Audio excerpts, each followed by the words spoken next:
నమస్తే, welcome to I dream. నేను మీ విజేత. చాలా మందిలో గుండె జబ్బుకి గ్యాస్ట్రిక్ ప్రాబ్లం వల్ల వచ్చే నొప్పికి చాలా మందికి తేడా తెలియదు.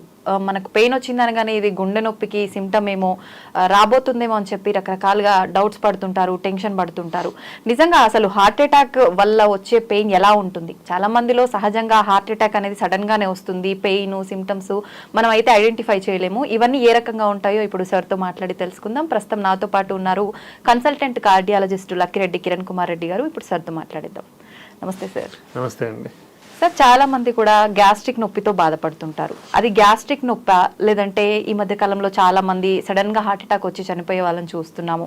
అలా జరిగింది, నాకు కూడా అలానే జరుగుతుందా, ఇది గుండె నొప్పేమో, ఇలాంటి డౌట్స్ చాలా మందిలో ఉన్నాయి. నిజంగా ఈ రెండు నొప్పుల మధ్య ఇది హార్ట్ పెయినా లేదా గ్యాస్ట్రిక్ పెయినా అని తెలుసుకోవాలంటే ఏ రకంగా తెలుసుకోవచ్చు sir? It's very important.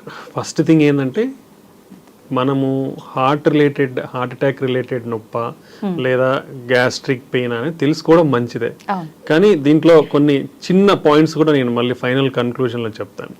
First ఏంటంటే హార్ట్ అటాక్ రిలేటెడ్ పెయిన్ అనేది మనకి పర్టికులర్లీ లెఫ్ట్ సైడ్, అంటే మన గుండె ఎక్కడ లెఫ్ట్ సైడ్ లో ఉంటుంది. సో లెఫ్ట్ సైడ్ లో బరువుగా ఉండడం ఇంపార్టెంట్. అంటే ఇప్పుడు ఫర్ సపోజ్ ఒక నలుగురు కలిసి మీ జస్ట్ టైట్ హ్యాండ్స్ పెట్టి స్క్వీజ్ చేస్తారు, పిసికేస్తారు అంటారు చూడండి మనిషిని, అలా పిసికేసినట్లు అంత బరువు ఉండడం, లేదా ఒక 100 kg బరువు ఛాతి మీద పెట్టినట్లు ఉండడం, అంటే హెవీనెస్ అంటాం. సో ఆ హెవీనెస్ అనేది చాలా ఇంపార్టెంట్. యూజువల్ గా ఎవరైనా సివియర్ పెయిన్ ఉన్న వాళ్ళు ఇలా చూపిస్తారు, చాలా బరువు ఉందన్నట్లు గుండె మీద. This is called typical classical sign అంటాం. లెవైన్ సైన్ అని కూడా మనకి స్పెసిఫిక్ నేమ్ కూడా ఇచ్చారు. ఓకే, సో అది ఇంపార్టెంట్ థింగ్. దాంతో పాటు ఏమవుతుందంటే ఎయిర్ హంగర్. మనకి అంత డిస్కంఫర్ట్ ఉన్నప్పుడు ఏమవుతుందంటే మనకి ఊపిరి పీల్చుకోవడం చాలా ఇబ్బంది అనిపిస్తుంది. అది సెకండ్ పాయింట్. దాంతో పాటు మనకి విపరీతంగా చెమటలు పట్టే అవకాశం ఉంటుంది. దెన్ మనకి రేడియేటింగ్ పెయిన్ అంటాం. ఈ పెయిన్ అనేది మనకు నర్వ్స్ రిలేటెడ్ అన్నీ ఉంటాయి కాబట్టి, సో ఈ పెయిన్ అనేది మనకి కామన్గా లెఫ్ట్ భుజానికి, లెఫ్ట్ ఈ చేతికి పెయిన్ పాకే అవకాశం ఉంటుంది. ఓకే, ఇది మెయిన్ పాయింట్స్. ఈ 4 సమ్ టైమ్స్ కొందరిలో వామిటింగ్ వచ్చినట్లు ఉండడం కానీ వామిటింగ్ అవ్వడం కానీ జరగచ్చు. సో ఈ కాంపనెంట్స్ అన్ని important heart attack related pain అనేది. ఇలా కాకుండా ఈ పెయిన్ అనేది ఇక్కడ రావచ్చు, రైట్ సైడ్ చేతికి కూడా పెయిన్ రావచ్చు, లేదంటే కడుపులో కూడా నొప్పి రావచ్చు. సమ్ టైమ్స్ ఈ కింద భాగం చెస్ట్ లో కూడా మాత్రమే నొప్పి ఉండొచ్చు. సో ఇలా ఓన్లీ జా పెయిన్ అంటాం, దవడ నొప్పి మాత్రం కూడా ఉండొచ్చు. సో ఇలా కూడా ప్రజెంట్ అవ్వచ్చు. అంటే ఇదే ఈ మాదిరిగానే పెయిన్ ప్రజెంట్ అవుతుంది అనేది డెఫినెటివ్ కాదు. ఇలా ఉంటే majority of the time heart attack related. ఇలా కాకుండా వేరే రకంగా వచ్చినా హార్ట్ అటాక్ ఉండే అవకాశం ఉంటుంది. ఉంటుంది. పర్టికులర్లీ మనము age elderly people more than 60 years తీసుకున్నా, ఫీమేల్స్ తీసుకున్నా, దెన్ షుగర్ ఉన్న వాళ్ళు, వీళ్ళ ముగ్గురిలో యూజువల్గా ఈ టిపికల్ సిమ్టమ్స్ అంటాం. ఇప్పుడు మనం ఏదైతే మాట్లాడుకున్నామో హార్ట్ అటాక్ రిలేటెడ్ పెయిన్, అవి తక్కువగా ఉండే అవకాశం ఉంటుంది. అంటే ఈ విధంగా వాళ్ళకి చాలా తక్కువగా మాత్రమే చూస్తాం. ఓకే, అది. So next gastric related pain. యూజువల్గా గ్యాస్ట్రిక్ అంటే ఏంటి? గ్యాస్ పెయిన్ అంటారు, ఇంకోటి అల్సర్ పెయిన్ అంటారు. సో మనకి పెప్టిక్ అల్సర్ అంటాం. మన బాడీ అంటే మన పొట్టలో యాసిడిటీ, అంటే యాసిడ్, మన స్టమక్ లో యాసిడ్ ఉంటుంది, అది ఎక్కువ అయిపోయి మనకి అది రిఫ్లక్స్ అంటాం. గ్యాస్ట్రో ఈసోఫేజియల్ రిఫ్లక్స్ డిసీజ్ అంటాం. రిఫ్లక్స్ అంటే ఏంటి? మామూలుగా మనం ఏం తీసుకున్నా పైనుంచి కిందికి ఈసోఫేగస్ అని ఉంటుంది, దానికి వెళ్ళి స్టొమక్ పొట్టలోకి వెళ్ళి ఇంటెస్టైన్స్కి వెళ్ళాలి. అలా కాకుండా మనకి స్పింక్టర్ ఉంటుంది ఈసోఫేగస్ కి, గ్యాస్ట్రిక్. సో ఇవి డిస్ఫంక్షన్ ఉన్నప్పుడు కానివ్వండి, మన యాసిడ్ ప్రొడక్షన్ ఎక్కువ ఉన్నప్పుడు కానివ్వండి, హెవీ ఫుల్ తీసుకున్నప్పుడు మనకి ఈ రిఫ్లక్స్ యాసిడ్ అనేది పైకి రిఫ్లక్స్ ఉన్నప్పుడు ఏమవుతుందంటే మంటగా ఉంటుంది, మనకి బర్నింగ్ సెన్సేషన్ ఉంటుంది, కడుపులో మంట. ఈ మొత్తం ఇక్కడ నుంచి స్ట్రైట్ గా మనకి ఈసోఫేజియల్ ట్యూబ్ ఉంటుంది కాబట్టి ఇదంతా బర్నింగ్ సెన్సేషన్ వచ్చి గొంతులో కూడా మంటగా ఉండే అవకాశం, విపరీతమైన తేపులు వస్తాయి వీళ్ళల్లో. Okay, associate with belchings, burpings, belchings, తేపులు ఎక్కువగా ఉండడం, లేదంటే బ్లోటెడ్ సెన్స్ అంటే మన పొట్ట అంతా ఉబ్బిపోయినట్లు ఉండడము అనేది జరుగుతుంది. ఇది gastric related pain. Okay, typical గా ఇది రెండింటికి మేజర్ డిఫరెన్స్. బట్ ఇది ఇంపార్టెంట్ ఎందుకు తెలుసా? గుండె జబ్బులు పర్టికులర్లీ 200 లక్షల మంది సంవత్సరానికి చనిపోతున్నారు గుండె జబ్బుల వల్ల. దాంట్లో కూడా 85% హార్ట్ అటాక్, బ్రెయిన్ స్ట్రోకే. ఓకే, మిగతా 15%లో మిగతా గుండె జబ్బులు కానివ్వండి, ఈ రిలేటెడ్ ప్రాబ్లమ్స్. ఓకే, అంటే దాదాపుగా మనం ఇది తీసుకుంటే ప్రతి 11 సెకండ్లకి ఒక మనిషి గుండె జబ్బులతో చనిపోతున్నాడు. ఎందుకని సార్, అంటే ఎందుకు ఇంత ఎక్కువ గుండె జబ్బులు రావటం? కాబట్టి any type of heart, any type of chest pain, ఎటువంటి ఛాతి నొప్పి అయినా, లైక్ కూర్చున్నట్లు ఉండడం ఉండొచ్చు, మంట ఉండొచ్చు, లేదా ఏదో మైల్డ్ పెయిన్ అనిపించవచ్చు, లేదా ప్రిక్కింగ్ సెన్సేషన్ ఉండొచ్చు, ఓకే, లేదా ఓన్లీ మంటగా ఉండొచ్చు, దురదలాగనో ఇంకోలాగా, ఇలాంటిది ఉన్నా బరువు అనేదే కాదు, ఇలాంటి ఎలాంటి ఛాతి నొప్పి మీకు ఫస్ట్ పాయింట్, నొప్పి తగ్గట్లేదు, ఓకే, రెండోది. సెకండ్, ఆ నొప్పి పెరుగుతానే పోతా ఉంది, ఓకే, ప్రొలాంగ్ డ్యూరేషన్, ఎక్కువసేపు నొప్పి ఉంది, ఇంటెన్సిటీ ఆఫ్ పెయిన్ కూడా కొంచెం సివియారిటీ ఆఫ్ ఇంటెన్సిటీ అంటాం, మైల్డ్, మోడరేట్, సివియర్, ఆ నొప్పి ఇంటెన్సిటీ పెరుగుతా ఉంది, తగ్గట్లేదు అంటే ఒక్క నిమిషం కూడా వెయిట్ చేయొద్దండి.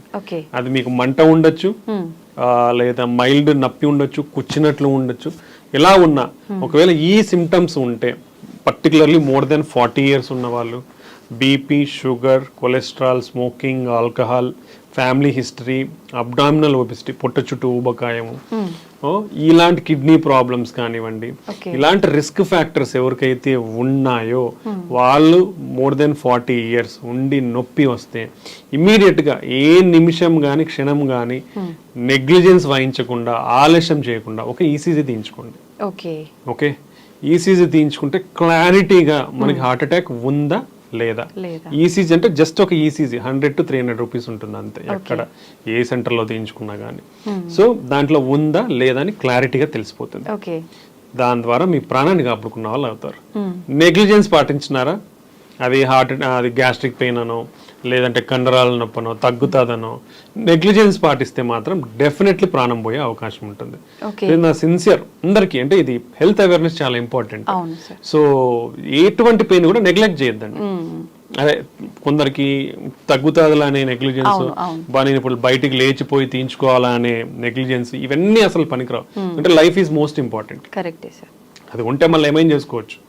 ఓకే, ఆ చిన్నపాటి నెగ్లిజెన్స్ అనేది తగ్గించుకొని ఇంత సివియర్ పెయిన్ ఉండి తగ్గకుండా ఉంటే, పెరుగుతానే ఉంటే పెయిన్ అనేది మోస్ట్ ఇప్పుడు ప్రతి ఒక్క 100 meters కి ఏదో ఒక డయాగ్నోస్టిక్ సెంటర్ కానివ్వండి, చిన్న క్లినిక్ కానివ్వండి, నర్సింగ్ హోమ్ కానివ్వండి, ఏదో ఒకటి అవైలబిలిటీలో ఉంటా ఉన్నాయి అందరికీ కూడా. లేదా ఒక పెరిఫరీస్ లో ఉండే టౌన్స్ లో ఉన్న వాళ్ళకి కూడా లాట్ ఆఫ్ ఫెసిలిటీస్ ఉన్నాయి తీయించుకోనికి. ఒక 10 నిమిషాలు మహా అయితే, చిన్న టౌన్ లో ఎటు పోవాలన్నా 10 నిమిషాల కంటే పట్టదు మనకి టైం. సో తీయించుకోవడం వల్ల మీ ప్రాణాన్ని కాపాడుకున్న వాళ్ళు అవుతారు. ఈసీజీలో క్లియర్ కట్ గా హార్ట్ అటాక్ ఉందా లేదా అనేది క్లారిటీగా తెలిసిపోతుంది మెజారిటీ ఆఫ్ ద టైం, అంటే 99% మనకు కనపడుతుంది. దాంతో లేదా మీ లైఫ్ సేవ్, హ్యాపీ. ఒకవేళ ఉందా మీకు ఇమీడియట్ గా ట్రీట్మెంట్ అందుతుంది. ట్రీట్మెంట్ ద్వారా మీ ప్రాణాన్ని మీరు కాపాడుకున్న వాళ్ళు అవుతారు అనమాట. సో నా sincere request for every person, ప్రతి ఒక్క మనిషికి 40 సంవత్సరాలు 30 సంవత్సరాలు దాటితేనే ఇప్పుడు హార్ట్ అటాక్ అనేది పెరిగిపోతా ఉన్నాయి. ఓకే, సో ఈ ఏజ్ గ్రూప్ పైబడిన వాళ్ళు ఇటువంటి సిమ్టమ్స్ ఉంటే, అంటే ఛాతి నొప్పి ఉంటే ఇమీడియట్ గా ఈసీజీ తీయించుకోండి, మీ ప్రాణాన్ని కాపాడుకోండి.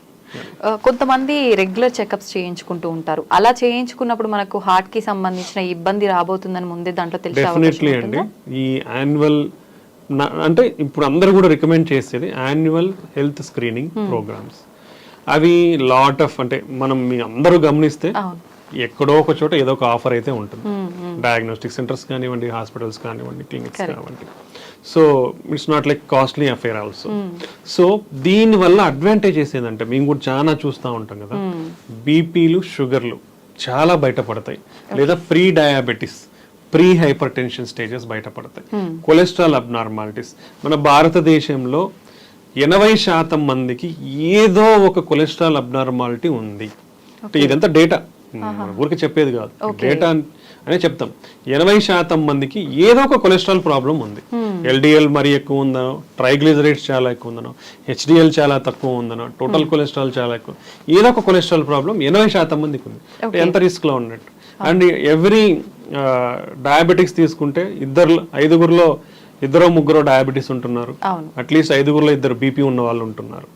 అండ్ స్మోకింగ్ అయితే, స్మోకింగ్ వల్ల మన దేశంలో కొన్ని లక్షల మంది చనిపోతా ఉన్నారు. ఇలాంటి బ్యాడ్ హ్యాబిట్స్ కూడా ఎక్కువగానే ఉన్నాయి.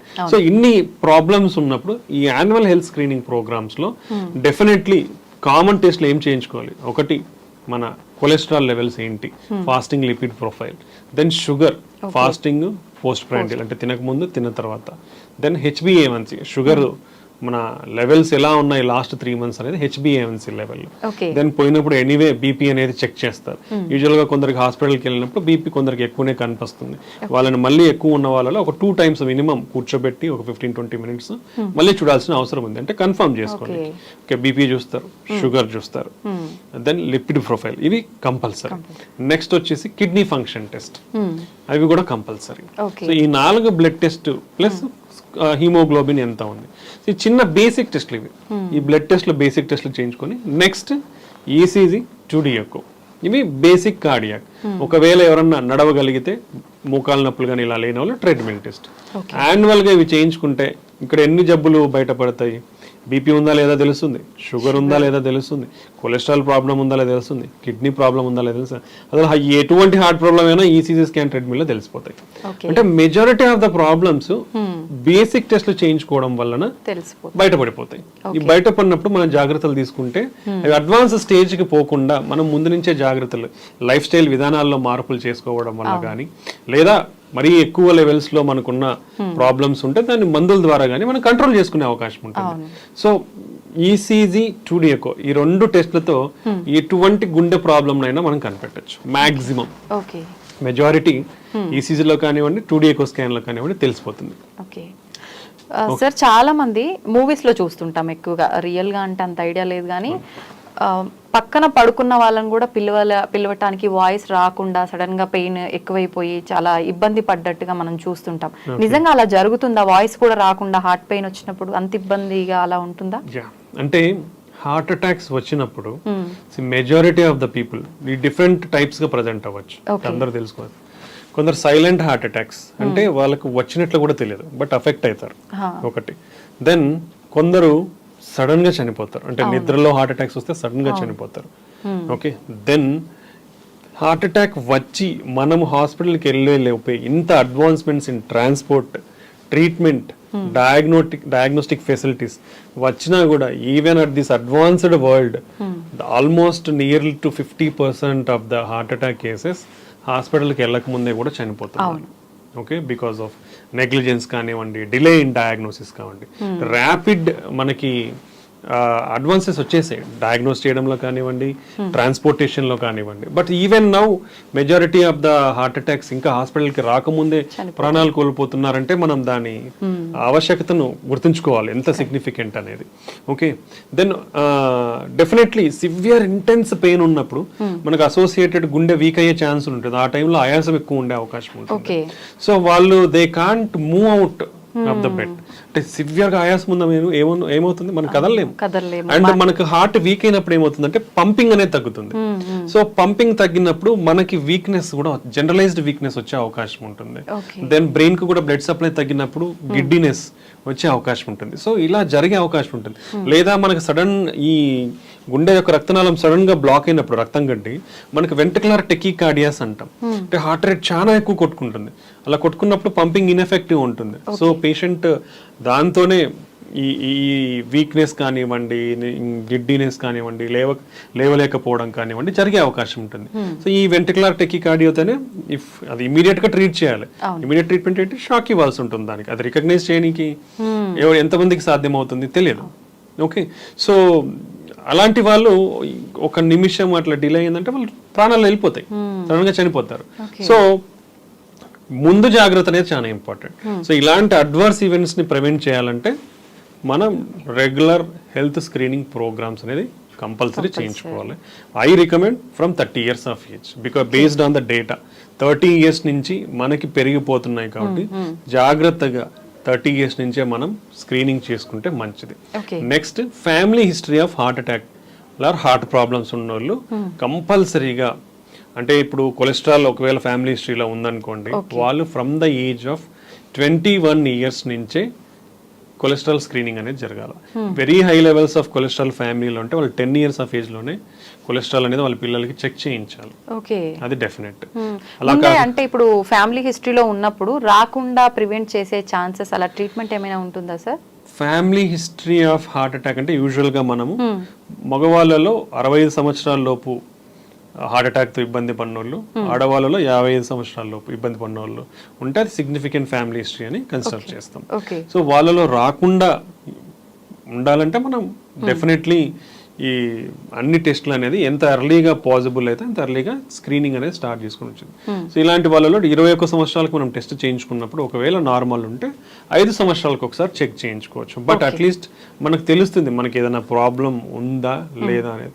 కొన్ని కంజైనైటల్ కొలెస్ట్రాల్ అబ్నార్మాలిటీస్ ఉంటాయి, జెనెటిక్ అబ్నార్మాలిటీస్ ఉంటాయి. సో వాళ్ళలో కొన్ని ఈ కొలెస్ట్రాల్ ప్రొడక్షన్ దాంట్లో స్టెప్స్ ఉంటాయి, చాలా బయోకెమికల్ స్టెప్స్ ఉంటాయి. అలా ఎంజైమ్ డెఫిషియన్సీస్ కానివ్వండి, ఇలా ఉన్న వాళ్ళలో కొలెస్ట్రాల్ చాలా అబ్నార్మల్గా ఉండే అవకాశం ఉంటుంది. అలాంటి వాళ్ళలో ఒక్కొక్కరికి ఈ చిన్న బంప్స్ లాగా ఉంటాయి.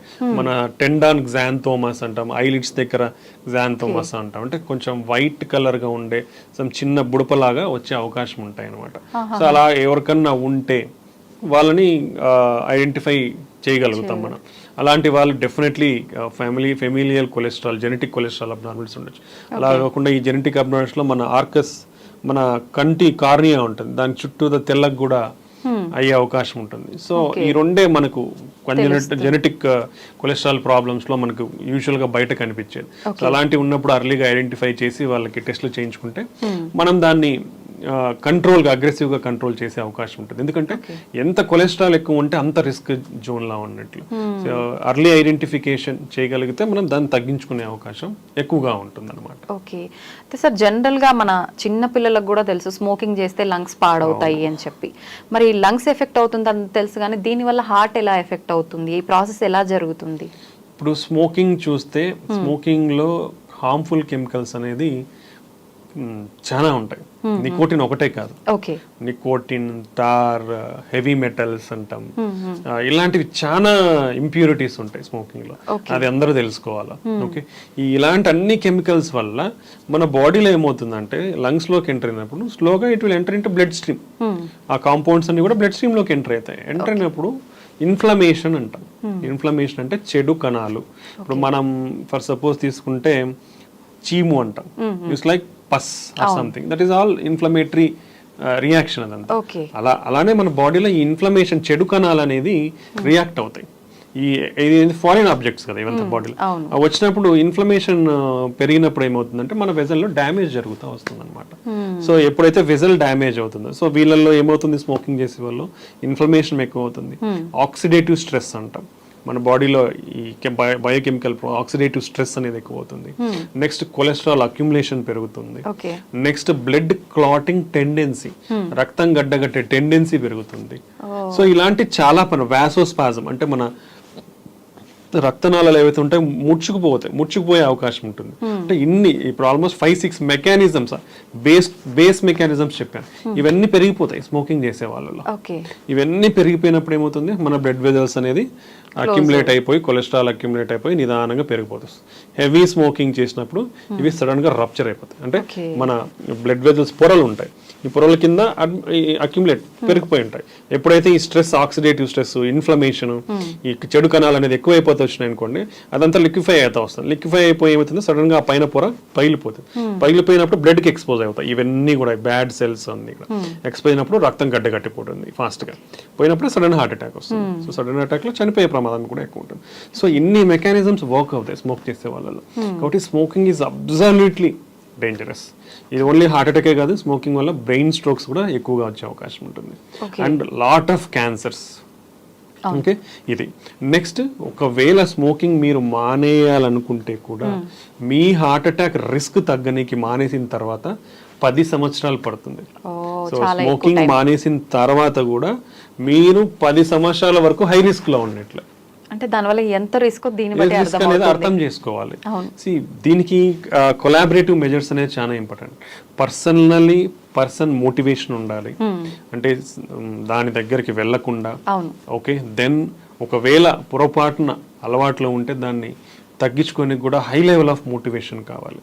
దెన్ దాని సపోర్టివ్ మెడికేషన్స్ ఉండాలి, సైకో బిహేవియరల్ థెరపీ అవసరం ఉంటుంది. Then governments also should bring lot of policies. That's not in our matter of range, అది వాళ్ళు చూసుకోవాల్సిన అవసరం కూడా ఉంటుంది. లాట్ ఆఫ్ తెస్తున్నారు, అంటే they are displaying ads to avoid smoking అనేది.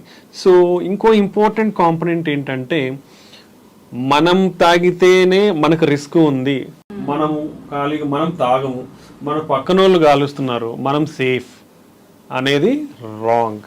Okay. This is called second hand smoke అంటాం. సెకండ్ హ్యాండ్ స్మోక్ అంటే పక్కనోళ్ళు తాగినా మనం పీల్చుకుంటున్నాం.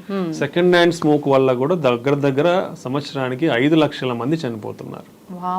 ఓకే, సో మీరు ఉన్నప్పుడు మీ చుట్టుపక్కల ఎవరన్నా స్మోక్ చేస్తూ ఉంటే కూడా డోంట్ ఎంకరేజ్, బికాస్ మీ ఆరోగ్యం రిస్క్ లో ఉంటుంది. ఓకే, దట్ ఈస్ సేమ్ ఈ సెకండ్ హ్యాండ్ స్మోక్ వల్ల కూడా.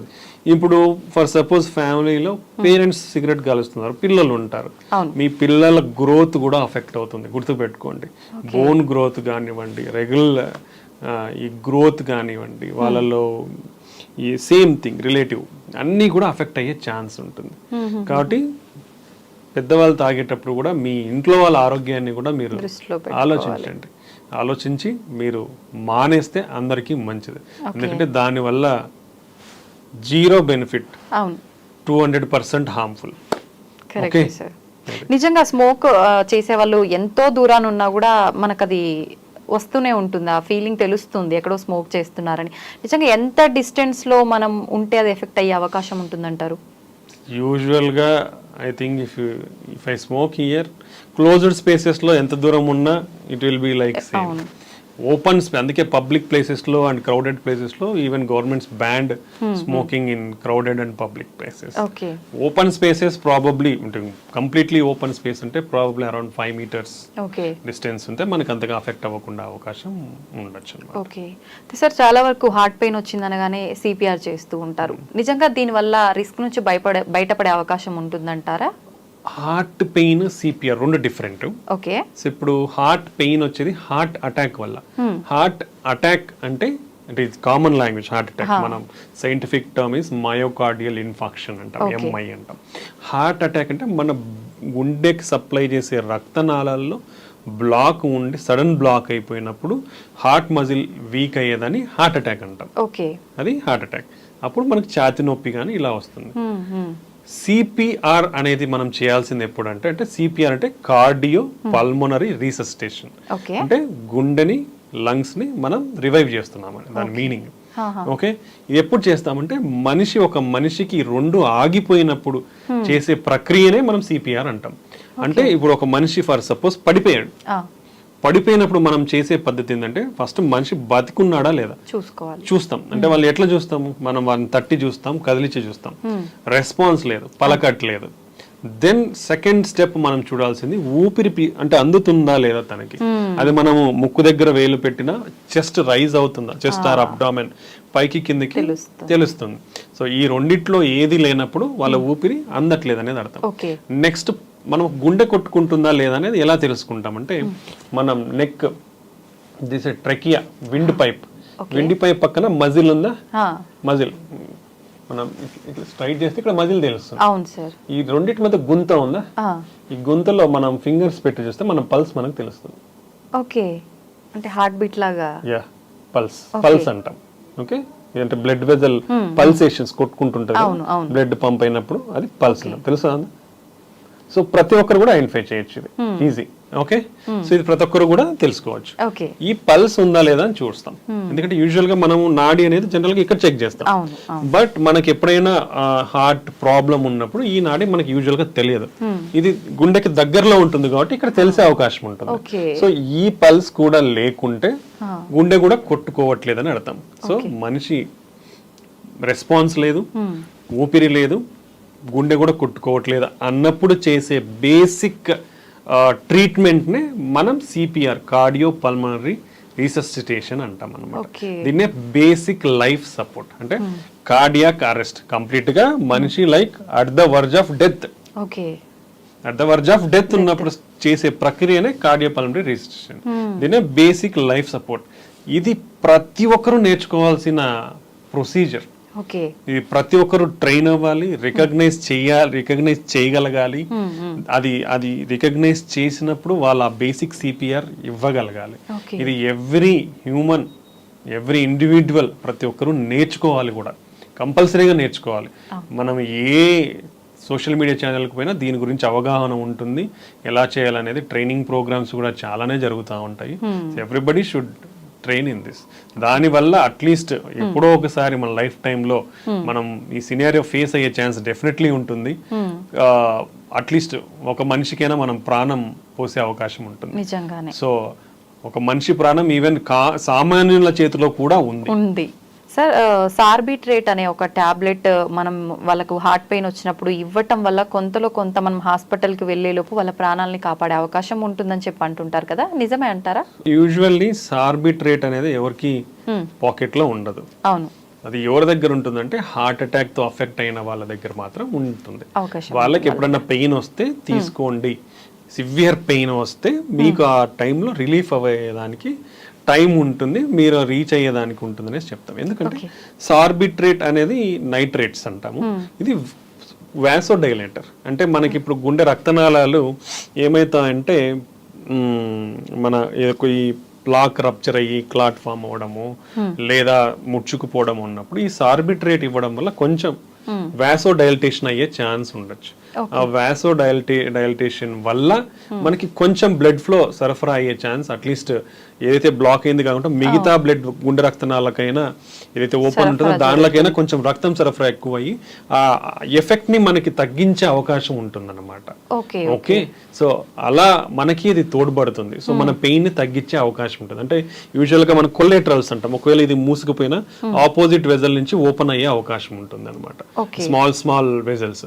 అప్పుడు ఈ బ్లడ్ వెజల్ ద్వారా ఏదైతే రక్తం సరఫరా తగ్గిందో ఇక్కడ నుంచి కొంచెం సరఫరా అవడం వల్ల ఈ పెయిన్ ఇంటెన్సిటీ అనేది తగ్గే అవకాశం ఉంటుంది. సో అలా ఆల్రెడీ హార్ట్ అటాక్ తో బాధపడిన వాళ్ళు కానివ్వండి, లేదంటే స్టంట్స్ వేయించుకున్న వాళ్ళు లేదా బైపాస్ వేయించుకున్న వాళ్ళకి ఎమర్జెన్సీగా పెయిన్ అనేది ఎక్కువ వస్తే ఈ బీపీ టాబ్లెట్ 4 కింద పెట్టుకుంటే అబ్జర్వ్ అయిపోయి ఆ ఎఫెక్ట్ చూపించి మనకి తగ్గే అవకాశం ఉండొచ్చు. బట్ ఈ టాబ్లెట్ అనేది స్పెసిఫికల్గా ఎవరికైతే లో బీపీ ఉంటుందో వాళ్ళలో వాడకూడదు. Then other class of drugs ఉన్నాయి, ఆ క్లాస్ ఆఫ్ డ్రగ్స్ వాడే వాళ్ళలో కూడా అది వాడకూడదు అనమాట. ఒక చిన్న 2-3 కాంట్రా ఇండికేషన్స్ ఉన్నాయి. సో అవి చూసే డాక్టర్స్ అనేది ప్రిస్క్రైబ్ చేస్తారు ఎవరిలో వాడాలా అనేది. అంతేగాని ప్రతి ఒక్కరూ వేసుకుంటే తగ్గుతుందా అని మనం చెప్పలేము. ఎందుకంటే ఫస్ట్ ఏ రకమైన హార్ట్ పెయిన్ అనేది కనుక్కోవడం ఇంపార్టెంట్ రాదర్ దాన్ టాబ్లెట్ కంటే. ఇప్పుడు ఆ టాబ్లెట్ వేసుకొని తగ్గట్లేదు అనుకోండి, లేట్ అవుతుంది, డిలే అవుతుంది నీ డయాగ్నోసిస్. ఎప్పుడైతే డయాగ్నోసిస్ అనేది డిలే అవుతుందో అప్పుడు మోర్ అఫెక్ట్ అయ్యే ఛాన్స్ ఉంటుంది. సో ఎనీథింగ్ చెస్ట్ పెయిన్ తో ప్రజెంట్ అయ్యే వాళ్ళు ఒకవేళ మీరు వేసుకున్న, లైక్ కొందరు ఎకోస్ప్రిన్ వేసుకోమని చెప్తారు, సో అలా వేసుకున్నా మీరు ఇమీడియట్ గా పోయి ఈసీజీ తీయించుకోవడం ఇంపార్టెంట్ అనమాట. సో చాలా మందిలో ఎక్కువగా ఏదైనా విన్నా వెంటనే రియాక్ట్ అయిపోతుంటారు. అమ్మో నాకు గుండెలో నొప్పి వస్తుంది అది విన్న దగ్గర నుంచి అని చెప్పి చెమటలు పడుతుంటాయి, సడన్గా పెయిన్ అని కూర్చుండిపోతుంటారు. ఇలా చాలాసార్లు జరుగుతూ ఉంటుంది కొంతమందిలో. ఇది హార్ట్ అటాక్ రావడానికి సిమ్టమ్స్ అని అనుకోవచ్చు అంటారా? ఇంకా 2 కాంపోనెంట్స్ ఉన్నాయి. So anxiety, some people are like easily prone to anxiety. So anxiety ఉన్నప్పుడు ఏమవుతుందంటే మన బాడీలో సింపథెటిక్ సిస్టమ్ అనేది యాక్టివేట్ అవుతుంది. యాక్టివేట్ అయ్యి హైపర్ వెంటిలేషన్ ఉంటుంది, మన బ్లడ్ వెజల్స్ కొంచెం స్పాజం లాగా అయ్యి పెయిన్ అట్లా వచ్చే అవకాశం ఉంటుంది. బట్ దీంట్లో ఎక్స్ట్రీమ్ కాంపోనెంట్ ఉంటుంది. అంటే మోర్ ఎమోషనల్ స్ట్రెస్ కి గురి అయితే డెఫినెట్లీ మన హార్ట్ వీక్ అయ్యే ఛాన్స్ ఉంటుంది. ఓకే, దాన్నే సాకోసూబో కార్డియోమయోపతి అంటాం. అది టిపికల్ హార్ట్ అటాక్ లాగానే కూడా ప్రజెంట్ అయ్యే అవకాశం ఉంటుంది. అండ్ వన్ మోర్ ఇంపార్టెంట్ ఏంటంటే ఇంత high levels of sympathetic activity, anxiety, stress కు గురైనప్పుడు డెఫినెట్లీ మన బాడీలో ఈ సింపథెటిక్ సిస్టమ్ యాక్టివేట్ అయినప్పుడు ఆల్రెడీ రిస్క్ ఫ్యాక్టర్స్ ఉన్న వాళ్ళు, అంటే ఈ మనం డిస్కస్ చేసిన రిస్క్ ఫ్యాక్టర్స్ ఎవరికైతే ఉంటాయో ఆల్రెడీ కొంచెం అప్పటికే ఒకవేళ కొలెస్ట్రాల్స్ అనేది కొంచెం ప్లాక్స్ ఇవన్నీ ఏర్పడినప్పుడు అవి సడన్ గా రప్చర్ అయ్యే అవకాశం కూడా ఉండొచ్చు అనమాట. So severe emotional stress or severe anxiety ఉంటే ఈ సింపథెటిక్ సిస్టమ్ యాక్టివేట్ అయినప్పుడు మన బ్లడ్ క్లాటింగ్ అనేది కొంచెం ఎక్కువ అయ్యే అవకాశం ఉంటుంది, ఇన్ఫ్లమేషన్ కూడా పెరిగే అవకాశం ఉంటుంది. సో అలాంటి సినారియోస్ లో కూడా ఇది ప్రెసిపిటేట్ అయ్యే ఛాన్స్, అంటే ఆల్రెడీ కొంచెం అండర్లయింగ్ ప్రాబ్లమ్స్ ఉన్న వాళ్ళకి ప్రెసిపిటేట్ అయ్యి వచ్చే ఛాన్స్ ఉండొచ్చు. లేదా ప్యూర్ ఎమోషనల్ గా కూడా మనకి ఈ కార్డియోమయోపతి అంటే హార్ట్ వీక్ అయ్యే ఛాన్స్ కూడా ఉంటుంది. వీళ్ళల్లో యాంజియోగ్రామ్ చేస్తే నార్మల్ ఉంటుంది, దాన్నే స్ట్రెస్ కార్డియోమయోపతి అంటాము. అది నిదానంగా కొంచెం వాళ్ళ ఎమోషనల్ స్ట్రెస్ తగ్గిపోయి దెన్ మనం మెడికల్ థెరపీతో ట్రీట్ చేస్తే రికవర్ అయ్యే అవకాశం ఉంటుంది. బట్ డెఫినెట్లీ రిస్క్ ఫ్యాక్టర్స్ ఉన్న వాళ్ళలో హార్ట్ అటాక్స్ అందుకు వచ్చే అవకాశం అయితే ఉంటుంది. So high emotional stress, high anxiety ఉన్నప్పుడు చాలా జాగ్రత్తగానే ఉండాలి. ఓకే, ఎక్కువగా జిమ్ చేసే వాళ్ళలో, వర్కౌట్స్ చేసే వాళ్ళలోనే హార్ట్ అటాక్స్ వస్తున్నాయి ఎక్కువ, అంటే తక్కువ ఏజ్ లో ఉన్న వాళ్ళు ఇవి ఎక్కువ చేయడం వల్లనే హార్ట్ అటాక్ వస్తుంది, మిగతా అంతా వాళ్ళు చాలా హెల్దీగా ఉన్నారని చెప్పి వింటున్నాం ఈ మధ్య.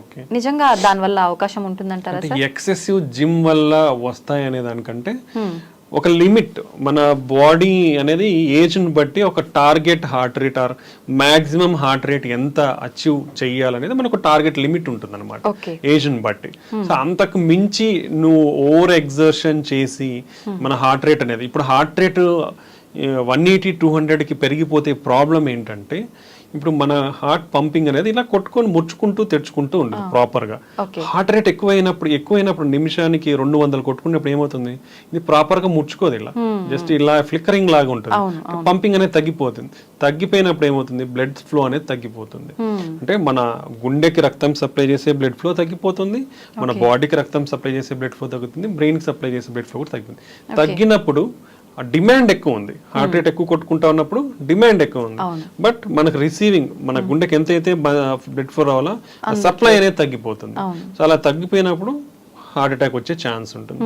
సెకండ్ థింగ్, ఆల్రెడీ వీళ్ళకి ఏదన్నా చిన్న చిన్న ప్లాక్స్, కొలెస్ట్రాల్ అక్యుములేషన్ ఉందనుకోండి, అవి రప్చర్ అయ్యే ఛాన్స్ ఉండొచ్చు. లేదా ఒక్కొక్కసారి స్కాడ్ అంటాం, కోసుకుపోయి రక్తనాళాలు ఉంటాయి కదా, స్పాంటేనియస్ కొరనరీ ఆర్టరీ డిసెక్షన్ అంటాం, అలా ఈ కోసుకుపోయే అవకాశం ఉంటుంది. క్రాక్స్ వచ్చే అవకాశం, క్రాక్స్ వచ్చినప్పుడు బ్లడ్ ఫ్లో తగ్గిపోయే అవకాశం ఉంటుంది అనమాట. ఇలా జరిగే అవకాశం కూడా ఉండొచ్చు. నెక్స్ట్ వీళ్ళల్లో హార్ట్ రేట్ అంత విపరీతంగా ఎక్కువ ఉన్నప్పుడు అరిథ్మియాస్ అంటాం, అంటే వెంట్రికులర్ అరిథ్మియాస్, అంటే మనకు నార్మల్ గా ఒక సిస్టమ్, ఎలక్ట్రికల్ సిస్టమ్ ఆ సైకిల్లో కొట్టుకోవాలి, అలా కాకుండా వేరే చోటు నుంచి సడన్ గా యాక్టివేట్ అయ్యే ఛాన్స్ ఉండొచ్చు. సో అలాంటప్పుడు బ్లడ్ ఫ్లో తగ్గిపోయి సడన్ గా డెత్ అయ్యే ఛాన్స్ ఉండొచ్చు. Next electrolyte abnormalities, excessive sweating చేయడం వల్ల, ఎక్సెసివ్ ఎక్సర్సైజ్ చేయడం వల్ల ఎక్సెసివ్ స్వెట్ వచ్చి మన బాడీలో ఉండే ఎలక్ట్రోలైట్స్, పొటాషియం, సోడియం ఈ క్యాలిక్యులేషన్స్ అటు ఇటు అవ్వచ్చు, తగ్గడము పెరగడం. పెరిగినప్పుడు ఈ same thing very high heart rates కి పోయే అవకాశం ఉండి చనిపోయే అవకాశం ఉండొచ్చు. సో ఇలాంటివి చాలా ప్రాబ్లమ్స్ ఉన్నాయి, సో ఎఫెక్ట్ అయ్యే ఛాన్స్ ఉండొచ్చు. సో ఇంత ఇంటెన్సివ్ వర్కౌట్స్ చెయ్యాలి అంటే proper guided training and pre evaluation అనేది చాలా ఇంపార్టెంట్. ఆ గైడెన్స్ తో విత్ అవైలబిలిటీ ఆఫ్ ఎవ్రీథింగ్, అంటే ఎక్విప్మెంట్, మనకి ఏఈడిస్ అంటాం, ఆటోమేటిక్ ఎక్స్టర్నల్ డిఫిబ్రిలేటర్, ఇలాంటివి మనకు ఎక్స్టెన్సివ్ వర్కౌట్ చేసే చోట ఉంటే, ఒకవేళ మనకి ఎవరైనా అట్లా కొలాప్స్ అయినప్పుడు ఆ ఏఈడిని మనం అటాచ్ చేస్తే it will detect any abnormality and give shocks also. So ఇలాంటివి కంపల్సరీగా పెట్టుకుంటే మంచిది. సో ఇలాంటి కారణాల వల్ల జరిగే అవకాశం ఉండొచ్చు ఎక్సెసివ్ ఎక్సర్సైజ్ చేసే వల్ల. డెఫినెట్లీ గైడెడ్ ప్రోగ్రామ్స్ చేయాలి, ప్లస్ ప్రీ ఎవాల్యుయేషన్ చెక్ చేయించుకోవాలి. కొందరిలో కంజెనిటల్ అబ్నార్మాలిటీస్ ఉంటాయి అన్నమాట, long QT syndrome, short QT syndrome, ఈ ఎలక్ట్రికల్ కండక్షన్ లో, అలాంటి వాళ్ళల్లో అన్రికగ్నైజ్డ్ ఉన్నప్పుడు ఇలా సడన్ గా జరిగే అవకాశం ఉండొచ్చు. So different reasons, heavy exercise చేసే వాళ్ళల్లో హార్ట్ అటాక్స్ రావడం అనేది, సో అది కేర్ఫుల్ గైడెడ్ ట్రీట్మెంట్స్ తీసుకుంటే మంచిది. ఓకే, జనరల్గా ఇది డిస్కస్ చేస్తూ ఉంటారు, ఎక్కువగా పరిగెత్తినప్పుడు, ఎక్కువ వర్కౌట్స్ చేసినప్పుడు, ఏదైనా మనం హెవీగా అలాంటి పనులు చేసినప్పుడు వెంటనే వాటర్ తాగకూడదు, తాగితే గుండె నొప్పి వచ్చే అవకాశం ఉంటుంది అని చెప్పి అంటుంటారు పెద్దవాళ్ళు. నిజంగా అది నిజమా సార్? అలా ఏం లేదండి. సో అదే, అంటే ఇప్పుడు మనకి ఏదైతే ఏంటంటే ఇప్పుడు ఇమీడియట్ గా చేస్తాం ఎక్సర్సైజ్ చేసినప్పుడు ఒక రికవరీ ఫేజ్ అనేది ఉంటుంది బాడీకి, అంటే మనకి ఆ వేరియేషన్ అనేది ఇంపార్టెంట్. సో ఎక్సర్సైజ్ చేసినప్పుడు we need to take some rest. మీరు ఆపినప్పుడు స్లోగా మన ఎక్సర్సైజ్ చేసినప్పుడు మన బీపీ కానివ్వండి, హార్ట్ రేట్ కానీ పెరిగిపోతాయి. పెరిగిపోయినది మనం ఎక్సర్సైజ్ స్టాప్ చేసినాక the has to come to normal.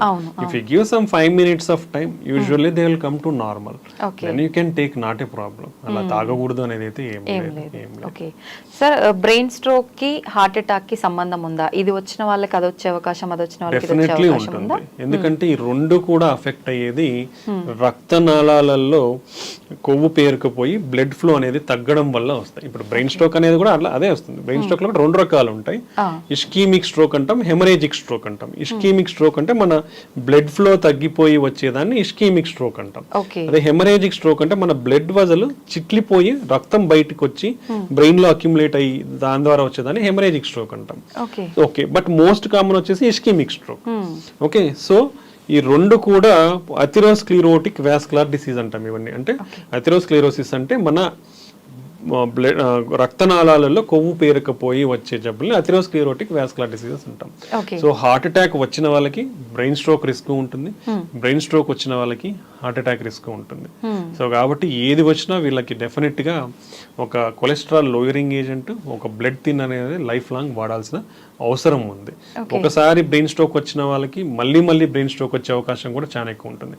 ఒకసారి హార్ట్ అటాక్ వచ్చి ట్రీట్మెంట్ తీసుకున్నాక కూడా మన లైఫ్ స్టైల్ని కానివ్వండి, మెడిసిన్స్ని కానీ సరిగా వాడకపోతే రిపీటెడ్గా వచ్చే అవకాశం కూడా ఉంటుంది. సో ఇవన్నీ ఇంటర్లింక్డ్, ఒకటి ఉంటే ఇంకోటి, దాని నుంచి ఇంకోటి, ఎన్ని ఇంటర్లింక్డ్ అంటే నువ్వు ట్రీట్మెంట్ సరిగా వాడాలి, లైఫ్ స్టైల్ సరిగా పెట్టుకోవాలి, బీపీ, కొలెస్ట్రాల్, షుగర్ స్ట్రిక్ట్ కంట్రోల్లో పెట్టుకోవాలి, ఎక్సర్సైజ్ బాగా చేయాలి, అంటే అన్ని చేయాలా. నేను ఎక్సర్సైజ్ చేస్తాను, ఓన్లీ లైఫ్ స్టైల్ చేస్తాను, మందులు వాడినంటే వస్తుంది, మందులు వాడతాను, లైఫ్ స్టైల్ నేను ఫాలో అవ్వను అంటే కూడా వస్తాయి. సో ఇవన్నీ interlinked. So every component in health is important. మనం చేసే ప్రతి ఒక్కటి ఇంపార్టెంట్. మందులు వాడాలి, రెగ్యులర్ గా టెస్ట్లు చేసుకొని చూసుకోవాలి, హెల్తీ ఫుడ్ హ్యాబిట్స్ చూసుకోవాలి, నేను రెగ్యులర్ గా ఎక్సర్సైజ్ చేయాలి, బ్యాడ్ హ్యాబిట్స్ కి దూరంగా ఉండాలి. ఇవన్నీ ఉంటే మన ఛాన్సెస్ ఒకసారి ఎఫెక్ట్ అయిన తర్వాత మళ్ళీ రాకుండా ఉంటుంది. అంటే మేము చాలా మందిని చూస్తూ ఉంటాం, షుగర్స్, కొలెస్ట్రాల్ బాగా స్ట్రిక్ట్ కంట్రోల్లో పెట్టుకుంటారు. వాళ్ళందరికీ కూడా 20 years నుంచి షుగర్ ఉంటుంది, బట్ వాళ్ళ ఏమి ఎఫెక్ట్ అయి ఉండరు. అంటే స్ట్రిక్ట్ కంట్రోల్ మనకున్న, ఒకవేళ ప్రాబ్లం వచ్చినా కూడా దాని ఈ విధానాల ద్వారా అన్ని కంట్రోల్లో పెట్టుకుంటే మనం ఎఫెక్ట్ కాకుండా ఉంటాం అన్నమాట. ఓకే సార్, ఎక్కువగా హార్ట్ అనగానే హార్ట్ అటాక్ ఇది ఒక్కటే అందరికి తెలుసు. ఇంకా ఏమైనా హార్ట్ కు సంబంధించి జబ్బులు ఉన్నాయి, హార్ట్ రిలేటెడ్ చాలా జబ్బులు ఉన్నాయి. అంటే మన హార్ట్ లో చాలా కాంపోనెంట్స్ ఉన్నాయి. హార్ట్ అంటే గుండె రక్తనాళాలు ఒకటే కాదు, మెయిన్ వచ్చేసి మజిల్. అంటే గుండె అంటే మజిల్. ఆ మజిల్స్ 4 గదులుగా డివైడ్ అయినాయి, రైట్ సైడ్, లెఫ్ట్ సైడ్, పైన కింద. పైన ఉన్న దాన్ని ఏట్రియం అంటాం, కింద ఉన్న దాన్ని వెంట్రికల్ అంటాం. ఈ 2 గదుల మధ్యలో డోర్స్ లాగా వాల్స్ ఉంటాయి. దెన్ కింద గదుల నుంచి మన బాడీకి సప్లై అవ్వాలి బ్లడ్ అనేది. లెఫ్ట్ సైడ్ కింద గది నుంచి అయోటా అనే మేజర్ వెజల్ వచ్చి మన బాడీకి బ్లడ్ సప్లై చేస్తారు. ఆ రెండింటి మధ్యన కూడా ఒక వాల్వ్ ఉంటుంది.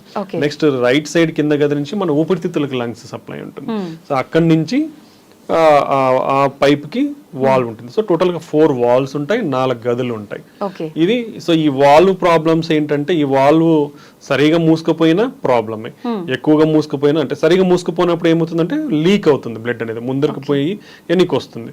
అలానే సరిగా ఓపెన్ కాకుండా మూసుకొని పోయి ఉంటే ఫార్వర్డ్ ముందరికి బ్లడ్ అనేది సరిగా పోదు.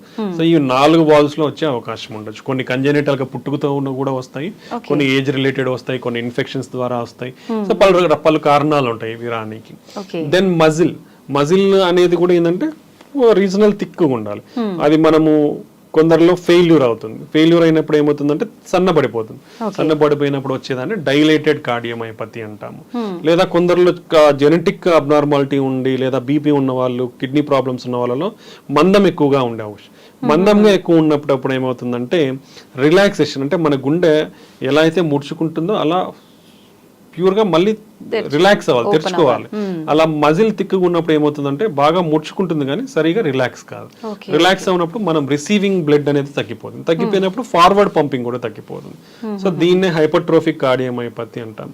లేదా రెస్ట్రిక్ట్, అంటే ఒక్కొక్కసారి మన కండరంలో some deposits, extra fibrous deposits, amyloidosis, ఇట్లా ఎక్కువ డిపాజిట్స్ అయ్యి ఏదన్నా అబ్నార్మల్ మెటీరియల్ అనేది డిపాజిట్ అయినప్పుడు దాన్ని రెస్ట్రిక్టివ్ కార్డియోమైపతి, అప్పుడు కూడా అది రిలాక్స్ సరిగా కాదు కాబట్టి దాన్ని రెస్ట్రిక్టివ్ కార్డియోమైపతి అంటాం. సో ఇలా డిఫరెంట్ మజిల్ డిసార్డర్స్ అనేది కూడా ఉన్నాయి. దెన్ మన గుండెలో ఎలక్ట్రికల్ కండక్షన్ సిస్టమ్ ఉంటుంది. మన రైట్ సైడ్ ఏట్రియం దగ్గర మెయిన్ స్విచ్ ఉంటుంది, దాన్ని ఎస్ఏ నోడ్ అంటాం. దెన్ ఈ 4 గదుల జంక్షన్ ఉంటుంది, అక్కడ ఏవి నోడ్ అంటాం, అంటే మోడరేటర్. అంటే పైన ఎలక్ట్రికల్ యాక్టివిటీ ఇక్కడికి వస్తుంది, అప్పుడు ఈ 2 పైన కొట్టుకుంటాయి. ఇక్కడ సమ్ మైల్డ్ డిలే ఉంటుంది, ఈ డిలే అయ్యి మళ్ళీ కిందికి వెళ్ళిపోతుంది. అంటే ఇవి పుష్ చేసినప్పుడు ఇవి ఓపెన్ అవుతాయి ఇక్కడ కింద, Okay. బ్లడ్ రిసీవ్ అవుతుంది. మళ్ళీ ఇది పంప్ చేసినప్పుడు ఈ పైట్ రిలాక్స్ అయితే మన బాడీకి బ్లడ్ సప్లై అవుతుంది. కొంచెం డిలే ఉంటుంది అనమాట. Okay. ఆ నుంచి మళ్ళీ కింద గదులకు ఎలక్ట్రికల్ ఇంపల్సెస్ కరెంట్ అనేది ఫ్లో అయ్యి ముడుచుకుంటాయి అనమాట. సో ఈ ఎలక్ట్రికల్ కండక్షన్ సిస్టమ్ లో ప్రాబ్లమ్స్ ఉంటే మన హార్ట్ రేట్ పెరగచ్చు, తగ్గచ్చు. సో దీంట్లో కూడా రకరకాల టెకీకార్డియాస్ అంటాం అనమాట. సో ఇలాంటి దానిలో కూడా చాలా జబ్బులు ఉన్నాయి. నెక్స్ట్ మన గుండె చుట్టూరు ఒక పొర ఉంటుంది. ఓకే. ఆ పొర అంటే గుండె పైన ఒక పొర ఉంటుంది, దాని మధ్యలో చిన్న స్పేస్ మైల్డ్ ఫ్లూయిడ్ ఉంటుంది, పెరికార్డియల్ ఫ్లూయిడ్, లూబ్రికేషన్, మన గుండె మూవ్ అవుతుంటుంది కాబట్టి. ఓకే, ఆ స్పేస్ లో ఫ్లూయిడ్ అనేది ఎక్కువ అక్యుములేట్ అయితే పెరికార్డియల్ ఎఫ్యూషన్, అది సడన్ గా అక్యుములేట్ అవడం వల్ల ట్యాంపనేట్ అంటాం, కార్డియాక్ ట్యాంపనేట్, ఇలా సడన్ గా బీపీ పడిపోయే అవకాశాలు ఉంటాయి. లేదా ఈ ఏదైతే పొర కాల్షియం అంతా పేరుకుపోయి మందంగా అంటే స్టిఫ్ గా తయారవుతుంది. స్టిఫ్ గా తయారైనప్పుడు ఏమవుతుంది, మామూలుగా మన గుండె కొంచెం ఫ్లెక్సిబుల్ కదా, సో ఆ ఫ్లెక్సిబిలిటీ తగ్గిపోతుంది. తగ్గిపోయినప్పుడు సేమ్ మన రిసీవింగ్ బ్లడ్ రిసీవింగ్ తగ్గిపోయి పంపింగ్ కూడా తగ్గిపోతుంది. సో ఇలా మన గుండెలో చాలా రకాల next congenital heart problems, heart holes ఉంటాయి. కొన్ని కరెక్ట్ పొజిషన్ లో ఉండవు, పుట్టుకతో ఇటుపక్క ఉండాల్సింది ఇటుపక్క, ఇక్కడ కనెక్షన్ ఉండాల్సింది ఇటు కనెక్షన్. సో ఇవన్నీ చాలా ఉంటాయి, కాంప్లెక్స్ కంజెనిటల్ హార్ట్ డిసీజెస్ అంటాం. నెక్స్ట్ మన పల్మరీ ఆర్టరీస్ ఏవైతే రైట్ సైడ్ కింద గది నుంచి ఊపిరితిత్తులకి బ్లడ్ వెజల్స్ సప్లై చేస్తున్నాయో దాంతో బ్లడ్ క్లాట్స్ పెరిగిపోవడం కానీ, దాంట్లో ప్రెషర్స్ పెరిగిపోవడం కానీ ఇలా వచ్చే అవకాశం ఉంటుంది. సో ఆ ప్రాబ్లమ్స్ పల్మరీ హైపర్ టెన్షన్ అంటాం. సో అవి ఒక సబ్సెట్ ఆఫ్ డిసీజెస్. నెక్స్ట్ మన కింద గది నుంచి లెఫ్ట్ సైడ్ గది నుంచి మన బాడీకి సప్లై చేసే మేజర్ బ్లడ్ వెజల్ పైప్, ఆ పైప్ లో కూడా డైలేట్ అయ్యే ఛాన్స్, అన్యూరిజమ్స్ అంటాం, లేదా కోసుకుపోయే ఛాన్స్ ఉంటుంది, అయోటిక్ డిసెక్షన్స్ అంటాం. సో ఇలా మల్టిపుల్ ప్రాబ్లమ్స్ అనేది ఉండే అవకాశం ఉంది. సో దీన్ని అందరికీ కార్డియాక్ అని కాదు, కార్డియో వాస్కులర్ డిసీజెస్ అంటాం మనం గుండె జబ్బులని. సో మన లెగ్స్ లో కానివ్వండి, హ్యాండ్స్ లో రక్తనాళాలు ఉంటాయి, అవి కూడా బ్లాక్ అయ్యే ఛాన్స్ ఉంటాయి అన్నమాట. సో ఇలాంటి హ్యూజ్ గుండె జబ్బులు అనేది చాలా రకాలు ఉన్నాయి. బట్ అన్నిట్లో కూడా 85% వచ్చేసి హార్ట్ అటాక్స్, బ్రెయిన్ స్ట్రోక్స్, దాని వల్లనే ఎక్కువ చనిపోతున్నారు. నెక్స్ట్ హార్ట్ ఫెయిల్యూర్, హార్ట్ గుండె వీక్ అవ్వడం అనమాట. సో ఇవి కామన్ కాబట్టి దాని మీద కాన్సన్ట్రేట్ చేసి పీపుల్ అనేది ఎడ్యుకేట్ అవ్వాలి. ఎడ్యుకేట్ అవి దాన్ని ఎలా నివారించాలనేది మనం తెలుసుకోవాలన్నమాట. అయితే ఇప్పుడు ఎటువంటి సందర్భాల్లో సర్జరీ అవసరం పడుతుంది, ఎటువంటి సందర్భాల్లో ట్రీట్మెంట్తో సరిపోతుంది అంటారు సార్?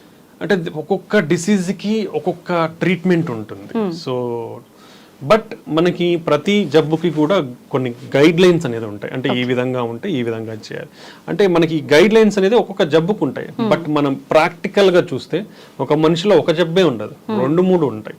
సో నువ్వు ఆ 2-3ని డీల్ చేసేటప్పుడు ఇట్స్ కాల్డ్ ఇండివిడ్యువలైజ్డ్ పర్సనలైజ్డ్ ట్రీట్మెంట్. అంటే ఈ గైడ్ లైన్స్ ని ఫ్రేమ్ గా పెట్టుకొని బేసిక్ ఫ్రేమ్ గా ఏది కరెక్ట్ ట్రీట్మెంట్ అనేది మనం డిసైడ్ చేస్తాం అనమాట. అది ఇంపార్టెంట్.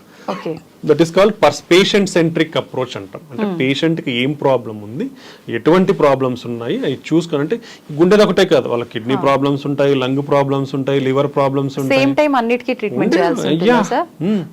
సో ఇట్లా ఒక జబ్బుకి ఒక ప్రాబ్లం అంటే treatment is very easy. But అలా మనకు ఉండదు. ప్రజెంటేషన్ పేషెంట్స్ వచ్చినప్పుడు మల్టిపుల్ ప్రాబ్లమ్స్ ఉంటాయి వాళ్ళలో. సో అలా అన్ని ప్రాబ్లమ్స్ ని చూసి వాళ్ళకి ఏది బెస్ట్ ట్రీట్మెంట్ స్ట్రాటజీ అనేది డిసైడ్ చేయాల్సిన అవసరం ఉంటుంది. ఇప్పుడు ఫర్ సపోజ్ హార్ట్ అటాక్ లో గుండె రక్తనాళాలు బ్లాక్స్ మూసుకుపోయినప్పుడు ఇచ్చే ట్రీట్మెంట్ మనకు తెలిసింది 2 స్టంట్స్ కానివ్వండి, open heart surgery, bypass. But ఇంతకు ముందు 20 సంవత్సరాలకు ముందు తీసుకుంటే మనకి పెద్దగా ట్రీట్మెంట్స్ లేవు. బట్ ఇప్పుడు ఎవ్రీథింగ్, ఈవెన్ వాల్ మార్చాలన్నా, ఏదైతే మేజర్ వాల్స్ ఉన్నాయో అవి మార్చాలంటే కూడా ఓపెన్ హార్ట్ సర్జరీ అవసరం లేకుండా ట్రీట్మెంట్స్ అనేది వచ్చేసాయి. ఇప్పుడు వెరీ అడ్వాన్స్ నౌ. గుండె జబ్బులను ట్రీట్ చేసే విధానాలు ఎంత అడ్వాన్స్డ్ అంటే అంత అడ్వాన్స్ అయిపోయాయి. సో ఓపెన్ హార్ట్ అవసరం లేదు మెజారిటీ వార్డ్స్ కి. నువ్వు ఓపెన్ హార్ట్ లేకుండా చిన్న మన రక్తనాళాల ద్వారా ట్యూబ్స్ పంపించి ట్రీట్ చేసేయచ్చు majority. But it's some what costly affair mildly, because అన్ని లేటెస్ట్ టెక్నాలజీస్, లేటెస్ట్ అడ్వాన్స్మెంట్స్ కాబట్టి సమ్ ప్రైస్ ఇస్ దేర్. అది ఇంపార్టెంట్. సో నెక్స్ట్ అది హార్ట్ అటాక్స్ తీసుకుంటే రెండోది హార్ట్ వాల్స్ ప్రాబ్లమ్స్ చెప్పారు.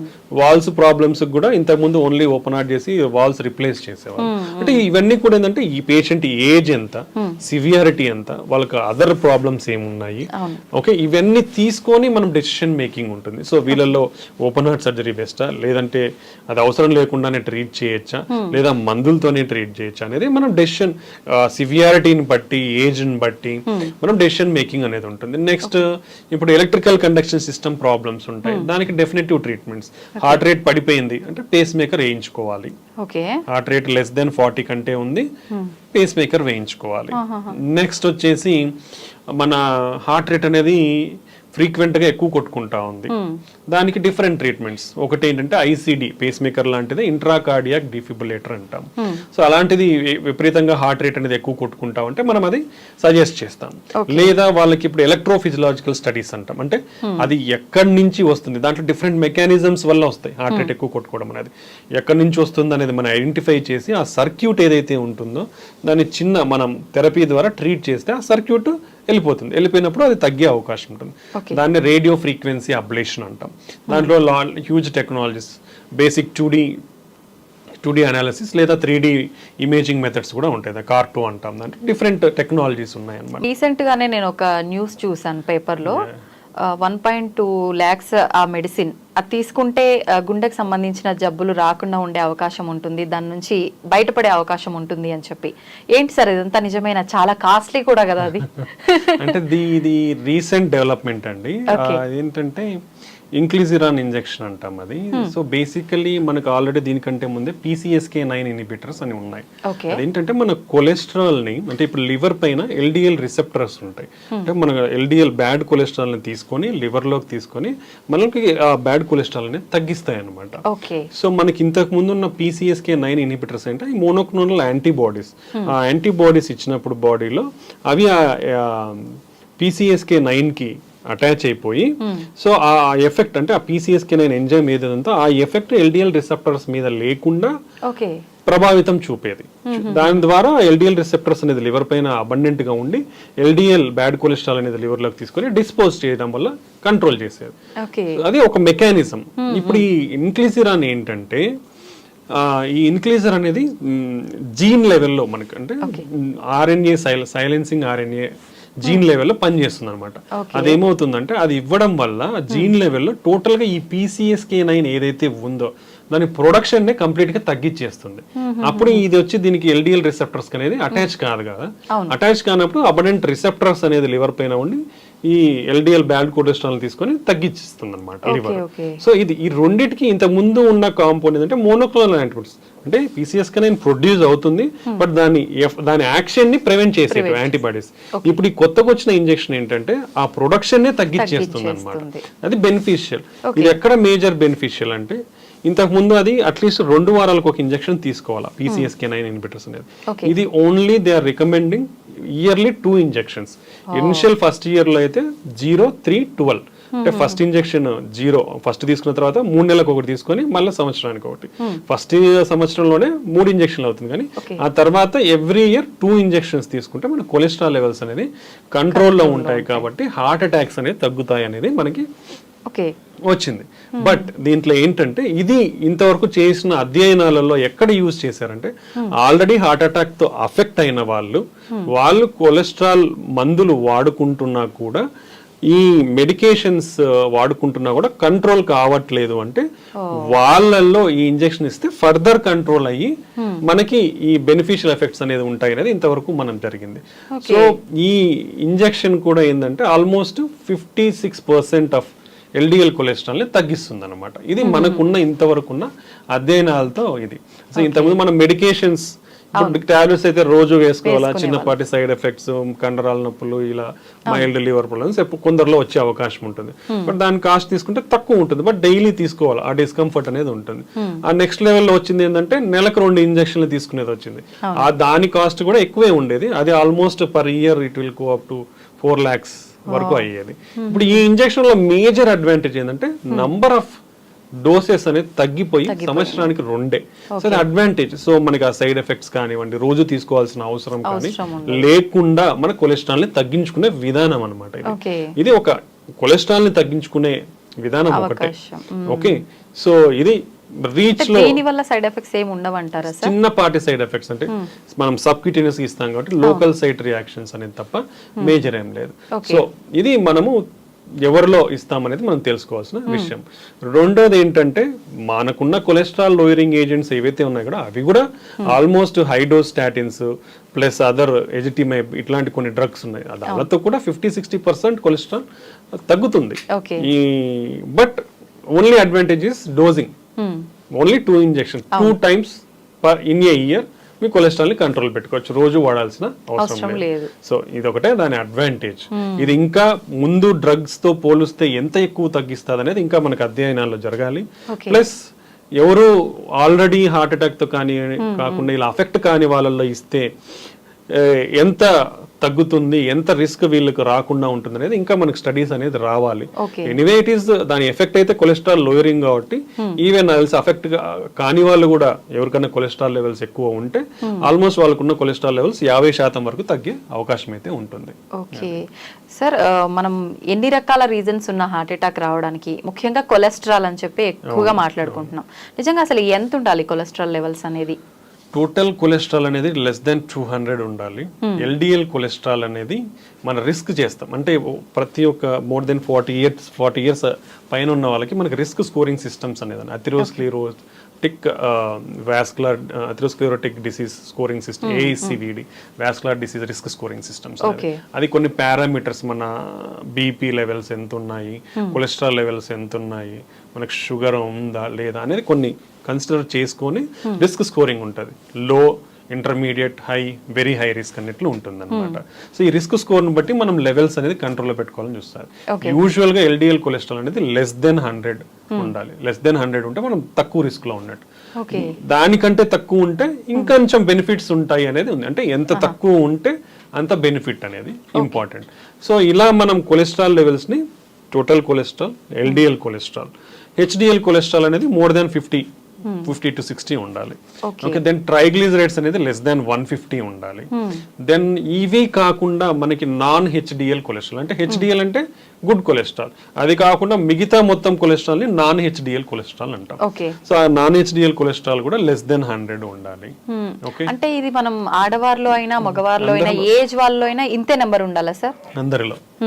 ఓకే, దెన్ మనకి ఈ కొలెస్ట్రాల్ కాకుండా అదర్ కాంపోనెంట్స్ కూడా మనం కన్సిడర్ చేయాలి అనేది కొత్త గైడ్ లైన్స్ సూచిస్తున్నాయి. పర్టికులర్లీ ఇన్ఫ్లమేషన్ అంటాం, ఈ అంటే చెడు కణాలు రియాక్షన్ అంతా కూడా మనం ఇన్ఫ్లమేషన్ అంటాం. అది హై సెన్సిటివ్ సిఆర్పి అంటాం. అది less than 2 nanograms per deciliter ఉండాలి. దెన్ అపోలైపోప్రోటీన్ బి అంటాం. దెన్ అనదర్ అపోలైపోప్రోటీన్ బి కూడా లెస్ దెన్ 100 ఉండాలి. Next you're having one lipoprotein A అనేది లెస్ దాన్ 50 ఉండాలి.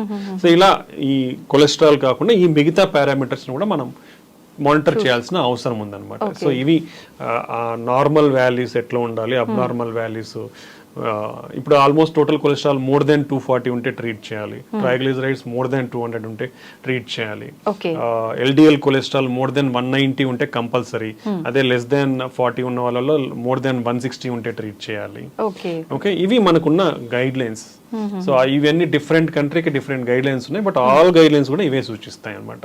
సో డెఫినెట్లీ అందరూ కూడా at the age of 21 years cholesterol screening అనేది స్టార్ట్ చేయాలి. ఒకవేళ నార్మల్ ఉంటే ఎవ్రీ 5 years కి చేయించుకోవచ్చు. అబ్నార్మల్ ఉంటే మనం దాని స్ట్రిక్ట్ లో life style initially life style measures అంటే ఇప్పుడు మైల్డ్ బార్డర్ లైన్ ఉన్నాయి అనుకోండి, లైఫ్ స్టైల్ మెజర్స్ ద్వారా లైక్ ఫుడ్, హెల్తీ ఫుడ్ తీసుకోవడం, ఆయిల్ ఫుడ్స్ తగ్గించుకోవడము, దెన్ కావాల్సినంత మాత్రమే మనం ఫుడ్ ఇంటేక్ అనేది ఉండడం, ఎనర్జీ ఎక్స్పెండిచర్ ఉండడం, బ్యాలెన్స్డ్ ఫుడ్ అనేది important. Next regular exercise, daily exercise అనేది మనం ఎనర్జీ స్పెండ్ చేయాలి. సో ఇవన్నీ చేసినప్పుడు కూడా మనం కొలెస్ట్రాల్ లెవెల్స్ ని కంట్రోల్ చేసుకునే అవకాశం ఉంటుంది. ఇది లైఫ్ స్టైల్ మెజర్స్ తో కూడా కంట్రోల్ కానప్పుడు then we have to go for drug therapy. So ఈ విధంగా మనము స్ట్రాటజికల్ గా మనకు చెక్ చేసుకొని లైఫ్ స్టైల్ ని మార్చుకోగలిగితే మెజారిటీ ఆఫ్ ద టైం తగ్గించుకునే అవకాశం ఉంటుంది. ఓకే సార్, చాలా మంది చెప్తుంటారు నెయ్యి తీసుకోవడం అనేది మంచిది, గుడ్ కొలెస్ట్రాల్ ఉంటుంది అని చెప్పి. కానీ ఎంత మోతాదులో తీసుకుంటే అది మంచిది అనేది కూడా లిమిట్ చూసుకోవాలంటుంటారు కదా, అలా చూసుకోవాలంటారా నెయ్యి విషయంలో కూడా? డెఫినెట్లీ అండి. యాక్చువల్లీ దీంట్లో కొన్ని ప్రొటెక్టివ్ కాంపౌండ్స్ ఉన్నాయి లిపిడ్స్ పరంగా చూసుకుంటే. కొన్ని మోనో సాచురేటెడ్ ఫ్యాటీ యాసిడ్స్ ఇవి కూడా ఎక్కువనే ఉన్నాయి. సో 2 రకాలు ఉన్నాయి కాబట్టి సో మనకు రికమెండేషన్స్ ఉన్నాయి గీ వరకు. సో 1 teaspoon పర్ డే అదైతే డైలీ రికమెండెడ్ తీసుకోవచ్చు. సో అంతకు మించి తీసుకుంటే some bad cholesterol definitely increase అయ్యే ఛాన్స్ డెఫినెట్లీ ఉంది.